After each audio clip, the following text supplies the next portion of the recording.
13h30, précisément, c'est Crime Story, les rendez-vous d'Alfred Hitchcock, racontés par Serge Sauvian. Aujourd'hui, interlude pour meurtre de Paul Tabori.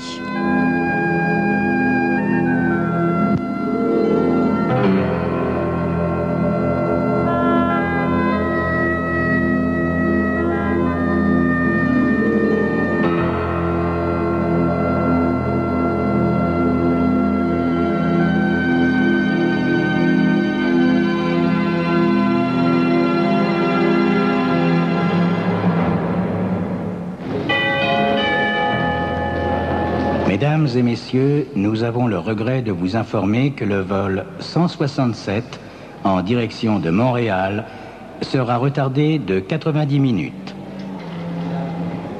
Par le panneau vitré de la salle d'attente du premier étage, je contemplais l'aire d'embarquement. Je voyais les mécaniciens fourmiller sur les ailes du Boeing 747. En fait de 90 minutes, tout donnait à penser que nous étions bloqués à Roissy pour le reste de la nuit. Je jetai un coup d'œil à ma montre. Il était 5h20. Pendant un bref instant, je me demandais si je ne ferais pas bien de prendre un taxi pour me rendre à Paris, plutôt que de poireauter dans cette salle d'attente, quand soudain j'entendis sauter les premiers bouchons de champagne derrière le lourd rideau qui coupait la salle d'attente en deux. Je me rapprochais de la lourde tenture de velours et passait de l'autre côté le plus naturellement du monde. Le champagne m'a toujours attiré. Le long des fenêtres, il y avait une longue table abondamment chargée derrière laquelle se tenaient 6 barmen. Au fond, on avait installé un magnétophone sur une table. Il y avait aussi 2 micros et un bon nombre de projecteurs. Tout ça sentait la réception officielle. Un grand type maigre, vêtu d'un costume criard, se détourna de la table, une coupe de champagne à la main. C'était Burt Bertram, correspondant à Paris du journal londonien Le Globe. « Ça alors, Alain Ventura en personne. Je parie que Sa Majesté t'a engagé comme garde du corps, n'est-ce pas ?» J'avais aucune idée de ce qu'il racontait. Je ne savais vraiment pas qui était Sa Majesté ni pourquoi elle avait besoin d'un garde du corps. Soudain, une foule de gens envahit la pièce. Je reconnus Ginette Latour, journaliste au Miroir. Elle fonça sur Burt et l'entraîna au loin. Il y avait André Daumont, le critique théâtral, et aussi M. Grimbec, chef de service à l'UNESCO. Et encore Granard, le metteur en scène, Brière, le directeur du théâtre de la Comédie, et le sous-secrétaire d'État du ministère des Beaux-Arts. Et puis, tout alla très vite. On installait projecteurs, micros et caméras. Le rideau allait se lever. Il y eut tout à coup des applaudissements. Un homme âgé et trapu apparut, béret basque, veste de velours et monocle. Il tenait une canne au lourd pommeau d'or massif et fit une véritable entrée. Mais bien sûr, Sa Majesté, ça ne pouvait être que lui. Serge Maillot. SM. Les initiales apparaissaient surmontées d'une couronne stylisée sur l'affiche de tous les films qu'il produisait, écrivait, mettait en scène et dans lesquels il jouait, ainsi que sur les affiches et les programmes de son propre théâtre qui se dressait boulevard Haussmann depuis plus de 30 ans. Aux côtés de Serge Maillot, il y avait une ravissante jeune femme que je reconnus. C'était Martine Farrell, la nouvelle star du cinéma français. Serge Maillot se tenait debout face à la foule qui l'applaudissait. Puis le sous-secrétaire d'État s'avança. C'est un grand jour pour la France, cher maître. Un jour de fierté, mais aussi de tristesse, car vous nous quittez. Vous conduisez notre immortel Molière dans le Nouveau Monde. Nous sommes fiers que la compagnie Serge Maillot traverse l'océan pour présenter la fine fleur du théâtre français à nos frères canadiens. Au cours de cette tournée de 3 mois, les États-Unis auront, eux aussi, la possibilité d'apprécier la quintessence de la culture française. Le sous-secrétaire continua de ronronner. J'en profitais pour me rapprocher du premier rang de l'auditoire. Maintenant, c'était au tour du maître. Serge Maillot fit passer sa canne dans la main gauche et agrippa le micro de sa main droite. Excellences, mesdames et messieurs, mes chers amis, Son visage, ce grand visage qui était apparu sur des milliers d'écrans sous des centaines de déguisements, tout en restant toujours reconnaissable, ce visage se convulsa soudain. Puis Serge Maillot s'écroula en avant avec fracas, entraînant le micro avec lui. Son corps tressaillit convulsivement, puis se raidit et resta totalement, horriblement immobile. Ce fut vraiment affreux pendant 1 minute ou 2. Les femmes hurlèrent, 2 d'entre elles s'évanouirent. Pas Martine Farrell. Elle se tenait debout près du mur, à 1 mètre ou 2 du corps, qu'elle regardait avec de si grands yeux qu'on ne voyait plus que dans son visage.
Faites pratiquer une autopsie, inspecteur. Croyez-moi, vous risquez d'avoir une surprise. Jantot fit signe aux 2 agents qui se trouvaient là. Emmenez Madame Maillot à l'infirmerie. Demandez à une hôtesse de s'occuper d'elle. Quant aux invités, il n'y a aucune raison de les retenir. En effet, inspecteur, aucune. Sauf pour les techniciens qui ont manipulé les instruments de radio et de télévision. Les 2 policiers s'éloignèrent et Jantot vint vers moi. Et maintenant, s'il vous plaît, Ventura, dites-moi ce qui vous tracasse. Inspecteur, avez-vous jamais vu un homme se faire électrocuter? Non, pourquoi? Il se trouve que j'ai observé Serge Maillot au moment où il est mort. Mais c'est ridicule, voyons. Mais, comme il est ridicule que l'oreille gauche de Maillot ait été brûlante lorsque je l'ai touché tout à l'heure par hasard. Croyez-moi, inspecteur, une autopsie permettrait de se rendre compte des changements physiologiques survenus à la fois dans l'oreille et dans le cerveau de la victime. Jantot me regarda, puis regarda le docteur. Mais voyons, comment un tel choc aurait-il pu se produire? On m'a dit que le micro et tout le matériel avaient été examinés. C'est vrai, inspecteur. Mais après tout, Maillot portait un certain matériel sur lui. Jantot mit la main à sa poche et en sortit la batterie du sonotone. Il la retourna dans sa main et découvrit la petite charnière permettant de l'ouvrir. À l'intérieur, il y avait un arrangement délicat de fils et de cylindres de la grosseur d'un crayon. Ils étaient tous noircis et le centre était une masse informe de métal, sans doute fondue sous l'action d'un énorme dégagement de chaleur. L'inspecteur s'approcha du divan et retira le sonotone de l'oreille du mort. Puis, prenant dans sa poche une lime à ongles, il l'ouvrit. À l'intérieur, il y avait une masse de carbone noirci et de métal informe. Sans mot dire, Gentot plaça le sonotone ainsi que la batterie sur la table auprès du magnétophone. Puis il se tourna vers le docteur. « Je suis obligé de demander une autopsie, docteur. Bien sûr, il faudra qu'elle soit effectuée au laboratoire de la police. Il y a une forte probabilité qu'il y ait eu un meurtre. » Une fois le corps enlevé, nous restâmes seuls, Gentot et moi. « Alors, Ventura, que pensez-vous de cette affaire? Si toute cette installation électrique était dangereuse, pourquoi n'y a-t-il pas eu d'ennui lorsqu'on l'a essayé? Ni pendant le speech du sous-secrétaire? Il n'y a qu'une seule personne susceptible de vous répondre, inspecteur. Le meurtrier. Mais nous savons quelques petites choses.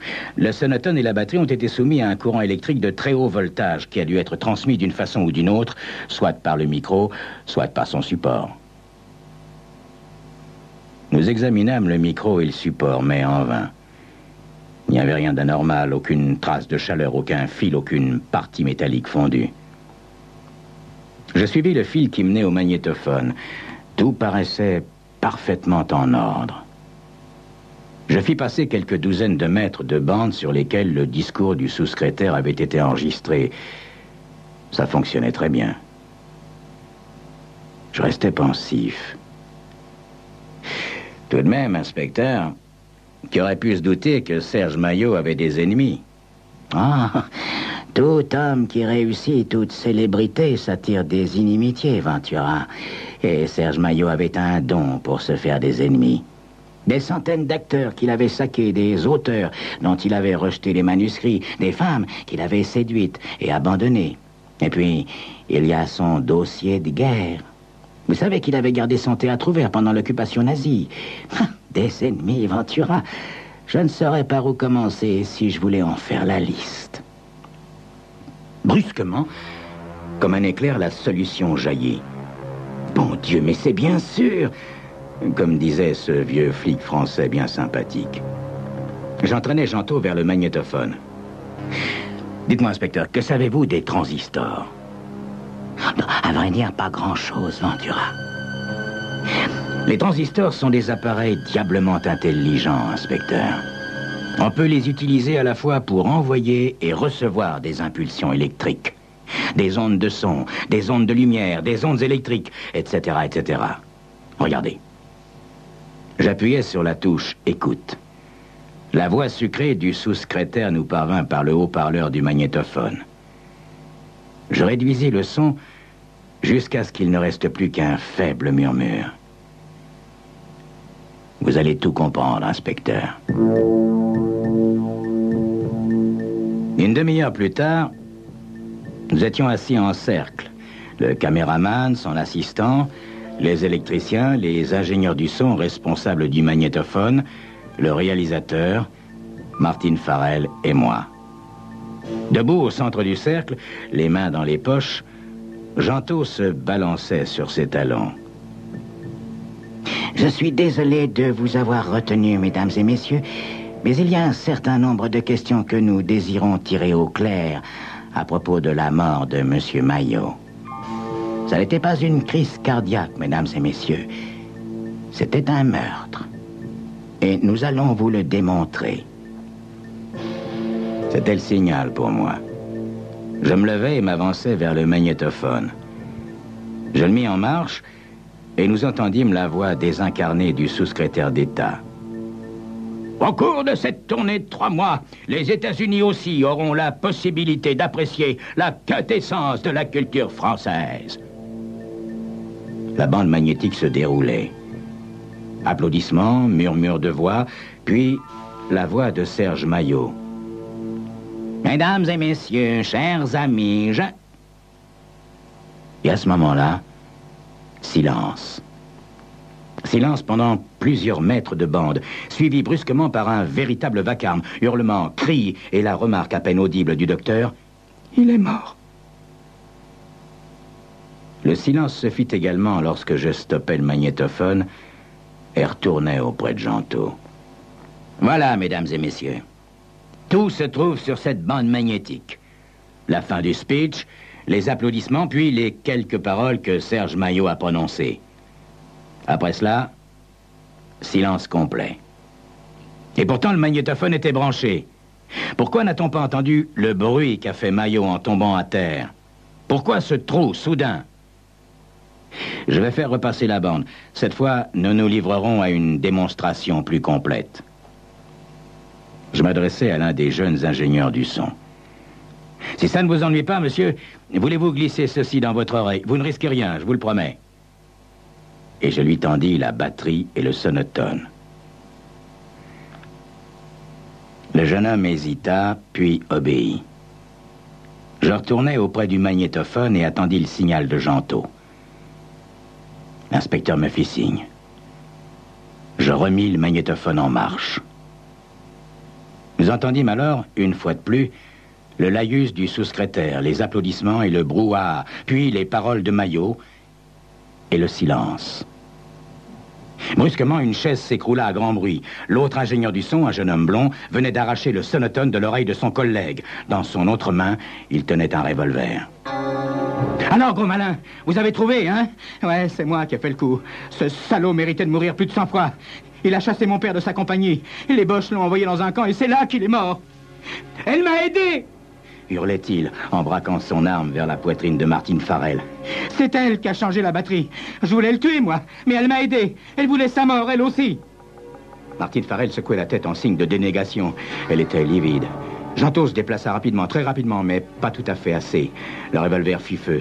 Puis le jeune homme tourna les talons et bondit à travers la baie vitrée. Il s'écrasa 10 mètres plus bas, tué sur le coup. Hey, nous savons tout sur lui, disait Burt Bechtram, tandis qu'une heure et demie plus tard, assis l'un en face de l'autre, nous prenions un verre dans le salon. Il s'appelait Domaine. Ce qu'il a dit à propos de son père est exact, bien que Maillot n'ait pas pu prévoir ce qui lui arriverait quand il l'a foutu à la porte en 42. Le vieux Domaine était un ivrogne. Naturellement, le fils vivait avec cette idée fixe de vengeance. Je me sentais vide et épuisé. Je revoyais le beau visage de Martine Farrell se glacer d'effroi tandis qu'on l'emmenait. Que l'accusation de Domaine se révélait exacte ou non, ça semblait ne pas avoir d'importance. Très vraisemblablement, Martine Farrell était complice. Mais il appartenait à Gentot de le prouver. « Mais comment est-ce qu'il s'y est pris ?» me demanda Burt. « Gentot a pas voulu me dire si tu pouvais l'expliquer avec des mots simples à un pauvre type de mon espèce. » Ce qu'a fait Domaine est assez simple, Burt. Il a remplacé la batterie par 3 transistors, ou peut-être a-t-il chargé Martine de le faire. Les transistors servaient de récepteurs. Dans le magnétophone, il avait placé une autre série de transistors qui servaient d'émetteurs.